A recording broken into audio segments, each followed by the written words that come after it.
আসসালামু আলাইকুম, সবাই কেমন আছেন? আশা করি সবাই অনেক অনেক ভালো আছেন।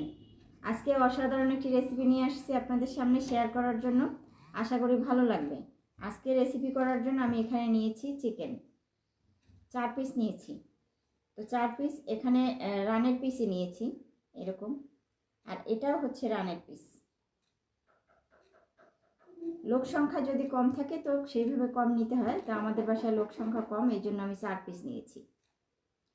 তো প্রথম থেকে শেষ পর্যন্ত দেখবেন, এখনও শুরু করতেছি। তো প্রথমত বললাম আর কি। আর এখানে হচ্ছে বেসন নিয়েছি। এই যে এখানে যে আমি 4 পিস নিয়েছি, তো 4 পিস আমি একটু ক্লোজ করে দেখাইলাম আর কি। এখন আমি সব মশলা এখানে অ্যাড করব। 4 পিস এখানে ঢেলে দিলাম আমি।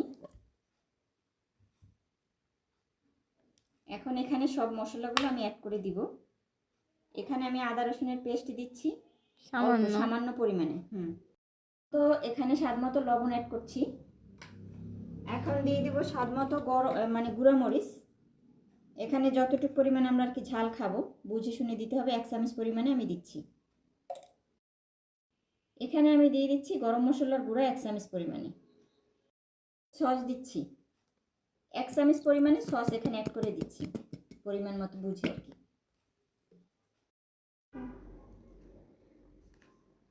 এখন বৃষ্টি আমাকে হেল্প করবে, ওগুলো একটু মাখাই দেবে সুন্দর করে। সুন্দর করে মাখানো হয়ে গেলে বাকি যে কাজগুলো সেটা করব।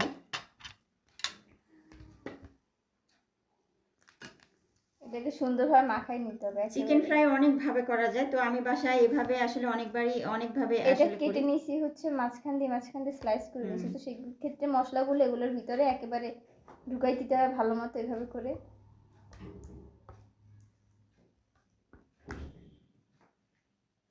এই যে এইভাবে এভাবে করে রাখো। একটা একটা করে এভাবে করে আমি রাখবো।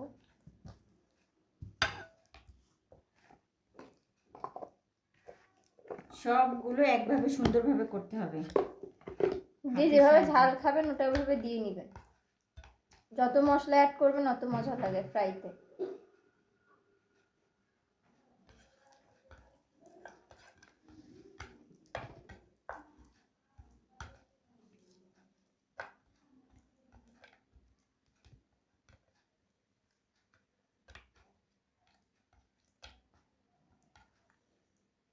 হয়ে গেছে, কমপ্লিট।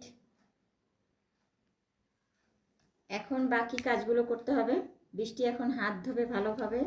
আর এটা হচ্ছে আমার মশলাটা। আচ্ছা, এটার মধ্যেই রাখা যাবে। খুবই সুন্দর, খুবই দেখেন কতটা একেবারে মশলা সবটা গায়ে গায়ে গায়ে গায়ে লেগে গেছে। পরে হচ্ছে এগুলো দেওয়ার পালা। আচ্ছা, এখন আমি চিকেনগুলোকে আমি হচ্ছে বেসনের মধ্যে ভিজাবো। তো প্রথমে আমি লেগ পিস নিচ্ছি ভিজানোর জন্য। क्या हुआ? চামচটা সরাই নিয়ে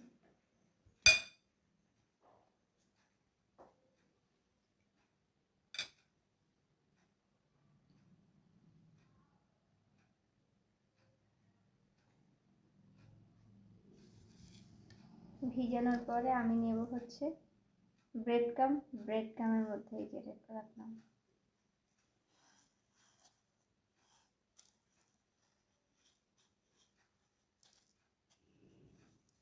এটার খাবারটা খুবই মজাদার, অনেক ক্রিস্পি হয়। তো চেপে চেপে চেপে চেপে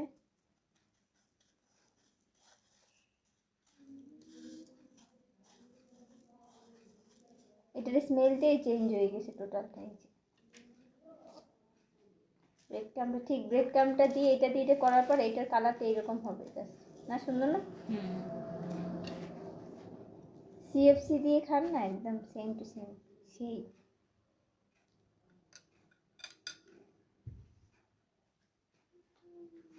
এখন আমি একটা একটা করে সবগুলো এভাবে করে নেব।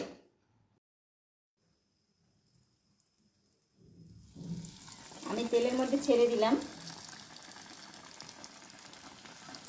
এক এক করে সবগুলো ছেড়ে দিতে হবে এভাবে। তো আমি 3 পিস দিলাম আর কি।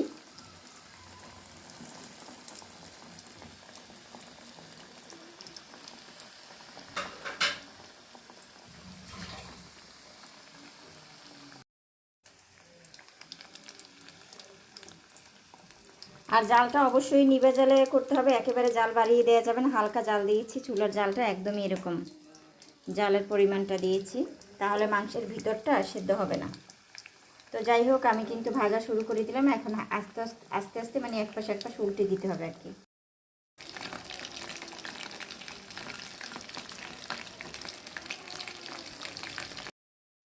ভাজা এখনো কমপ্লিট হয় নাই, এই মোটামুটি পর্যায়ে হয়ে গেছে আর কি। যেহেতু মাংস ফ্রাই, তো একটু লেট হয় আসলে ফ্রাইটা করতে। ভিতরটা যতক্ষণ সেদ্ধ না হয় একটু একটু ইয়া করে করতে হয় আর কি, সময় নিয়ে। ভাজা অলরেডি হয়ে গেছে, মুচমুচে হয়ে গেছে এই যে।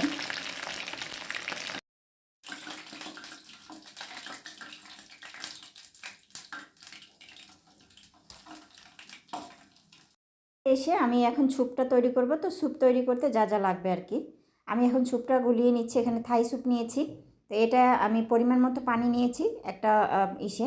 আমি সেটা এখন এটা ভালোভাবে একটু করে নিতে হবে, চামচ দিয়ে একদম সুন্দরভাবে গলিয়ে নিতে হবে আর কি, যেন এই যে দলা দলা না পাকিয়ে থাকে।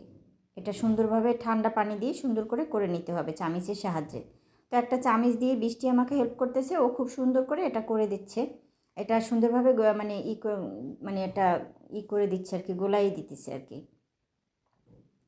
তো প্রায় হয়ে গেছে এটাও। এখন রান্নার পালা। একটা প্যান চুলায় বসিয়ে দিলাম আমি। তো সেখানে পরিমাণ মতো এখানে তেল দিতে হবে। তেলটার পরিমাণ একটু কম দিতে হবে যেহেতু স্যুপ তৈরি করতেছি। তো এখন যে বাকি যে জিনিসগুলো সেটা এখানে অ্যাড করে দিতে হবে। এখানে আমি সামান্য পরিমাণে লবণ অ্যাড করে দিলাম, সামান্য দিয়েছি, বেশি একটা না। আর এখানে সামান্য লবণ অ্যাড করার কারণ হচ্ছে চিকেন দিয়ে দেবো, তো চিকেন দিলে যেন লেগে না পড়ে সেই জন্য। তো এখন হাতের সাহায্যে খুব সুন্দর করে একটু নেড়েচেড়ে দিতে হবে এটা। খুব সুন্দর করে এটা নেড়েচেড়ে দিয়েছি। এটা আমাকে বৃষ্টি কিন্তু সম্পূর্ণটাই হেল্প করেছে, ও খুব সুন্দর করে এটা স্যুপটা রান্না করেছে। তো এখন আমি দিয়ে দিচ্ছি রসুন কুচি, এখানে একদম লম্বা করে রসুন আর পেঁয়াজ সেটা দিয়ে দিচ্ছি এখানে। পেঁয়াজটা আস্ত থাকবে, আর রসুন কুচিটা একদম লম্বা লম্বা করে কেটে রেখেছিলাম। আর পেঁয়াজের সাইজটা হচ্ছে আস্তে আস্তে করে আপনার খোসা উঠিয়ে ফেলতে হবে এভাবে। তো এভাবে করে এখন আবার সুন্দর করে একটু কষিয়ে নিতে হবে, মানে একটু ভেজে নিতে হবে চিকেনটা যাতে খুব সুন্দর করে ভাজা হয়ে যায়। এখানে আমি একটু হাড়যুক্ত চিকেন নিয়েছি, যে হালকা হালকা মানে হাড় আছে আর কি। আর এখানে আমি একদম সলিড যে মাংসটা ওটা নিইনি।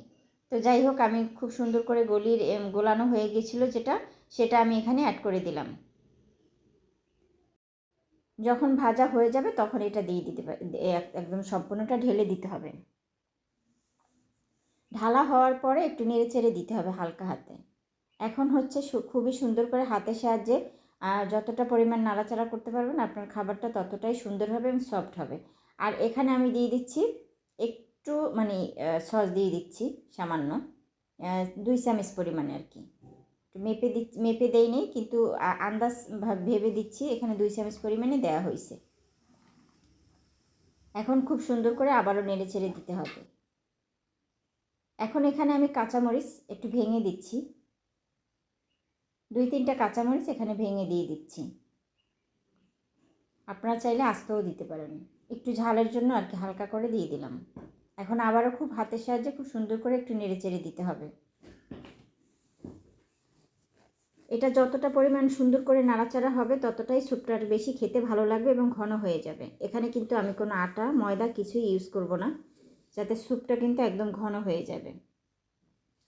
বাসায় যদি কোনো অসুস্থ ব্যক্তি থাকে তাকে অবশ্যই এরকম স্যুপ রান্না করে দিতে পারেন। আর আমাদের বাসায় অবশ্য স্যুপ তো এমনিতেও সুস্থ মানুষও খেতে পারে। তো স্যুপটা কিন্তু রান্না অলরেডি হয়ে গেছে, স্যুপ রান্না করতে বেশি একটা সময় লাগে না। আমি একটু ঢেলে দেখাচ্ছি কতটা সুন্দর হয়েছে আর কতটা ইয়ামি হয়েছে। আমরা রেস্টুরেন্টে গিয়ে স্যুপ খাই, তো সেরকমই কিন্তু স্যুপটা হয়েছে একদম। আর এখানে সাথে আছে চিকেন ফ্রাই, আর ফ্রাইটাও আমি দেখাচ্ছি। এটাও ভিতরটা একদম খুবই মজা হয়েছে খেতে আর খুবই সুন্দর হয়েছে।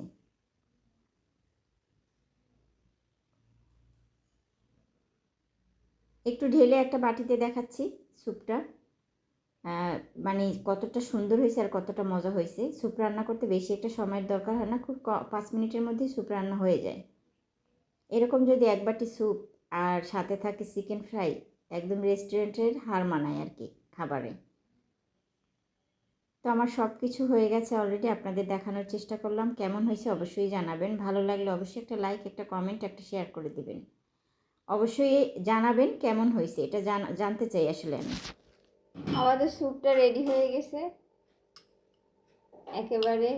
যারা অসুস্থ বা বাসায় গেস্ট আসছে ঝটপট স্যুপ রান্না করবেন, বাট প্যাকেট স্যুপ সবাই রান্না করতে পারে না, এর জন্য এই স্যুপের রেসিপি যেটা খুবই মজাদার, এভাবে রান্না করলে খুবই টেস্টি হয়। আমি বিসমিল্লাহ বলে খেয়ে দেখি, খুবই মজাদার, খুব রিফ্রেশমেন্ট লাগে প্রচুর পরিমাণে। খাওয়ার পরে শরীরটা কেমন যেন তাজা তাজা হয়ে যায়, অনেক মজা হয়েছে অনেক।